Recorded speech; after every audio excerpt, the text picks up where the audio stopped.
మాటండి. జీవితం చాలానే నేర్పిస్తుంది.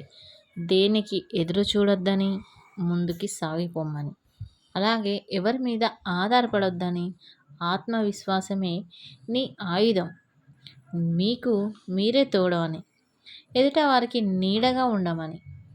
మీరేమంటారు? మాటండి. దురాశపరుడు ఇసుక నేల లాంటివాడు. ఇసుక నేల రేగడి కంటే ఎక్కువ నీటిని గ్రహిస్తుంది. కానీ ఒక మొక్కను కూడా తనలో మొలవనీయదు. ఇది జీవిత సత్యం. నమ్మలేని సత్యం. మీరేమంటారు? మాటండి. నీవు జీవితంలో ఎప్పుడైనా ఆగి ఆలోచించుకొని ఈ ప్రపంచాన్ని అర్థం చేసుకుందామని అనుకోకు. ఎందుకంటే ఈ ప్రపంచంలో ఎప్పుడూ ఆగదు. అలా ముందుకు సాగిపోతూనే ఉంటుంది. కానీ కొన్నిసార్లు ప్రయత్నిస్తేనే ఆగుతామేమో. మీరేమంటారు? మాటండి. మనతో అవసరం ఉందంటే మనల్ని తల మీద పెట్టుకుంటారు కొందరు. అదే మనతో అవసరం లేదనుకోండి, మనల్ని వాళ్ళ వీపు వెనకాల ఇసిరేత్తారు. అంటే విమర్శించే మనుషులుంటారు. వాళ్ళు మన జీవితంలో ఉంటే మాత్రం అలాంటి వాళ్ళను మనం నమ్మకపోవడం, అలాగే వాళ్ళ నుంచి మనం దూరం ఉండడమే బెటర్. ఎప్పుడు జరగాల్సిన ముచ్చట అప్పుడు జరిగితేనే మంచిది అంటారు పెద్దోళ్ళు. అది ఏ విషయంలో? చాలా మట్టికి పెళ్లి విషయంలో అంటారు.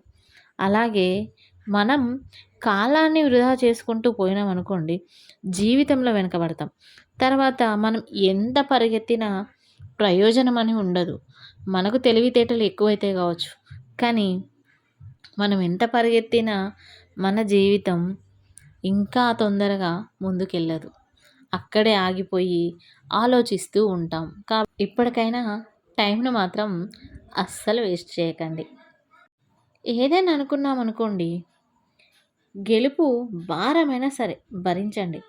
కానీ ఓడిపోయామనుకోండి, హే లైట్ మాత్రం తీసుకోకండి. అంటే తేలికగా మాత్రం తీసుకోకండి.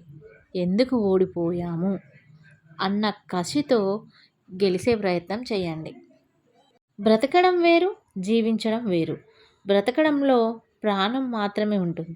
జీవితంలో అదేనండి.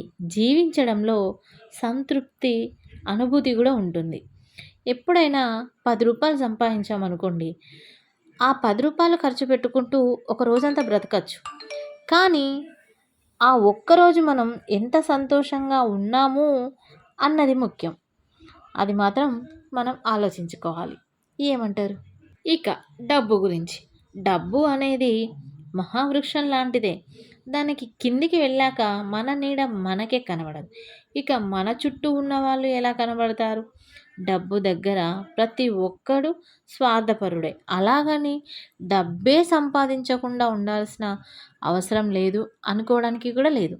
ఎందుకంటే రూ. 10 ఉంటేనే మనం మన కుటుంబానికి 3 పూటల తిండి పెట్టగలుగుతాం.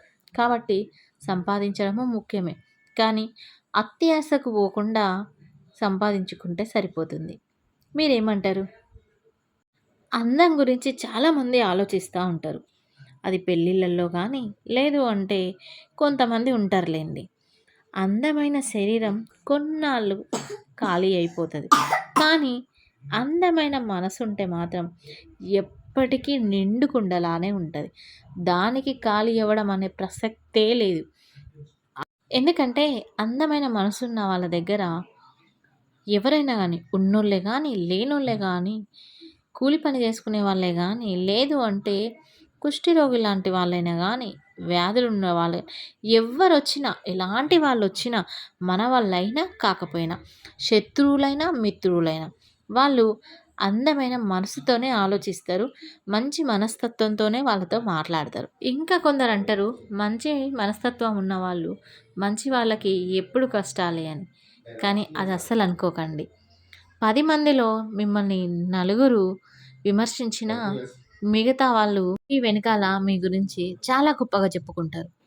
మన ముందు మనల్ని చూసి మనకు భయపడి మనల్ని గౌరవించే వాళ్ళు కాదు మనకు కావాల్సింది. మన వెనకాల మనల్ని ప్రేమతో వాళ్ళు మంచోళ్ళు అని అనిపించుకోవడం గొప్పతనం. మరి మీరేమంటారు? మాటండి. వీడియో మీకు నచ్చితే మాత్రం లైక్ చేయండి, షేర్ చేయండి, కామెంట్ చేయండి, సబ్స్క్రైబ్ చేయడం మాత్రం అస్సలు మర్చిపోకండి. వీడియోస్ షేర్ చేయండి. Thank you for watching.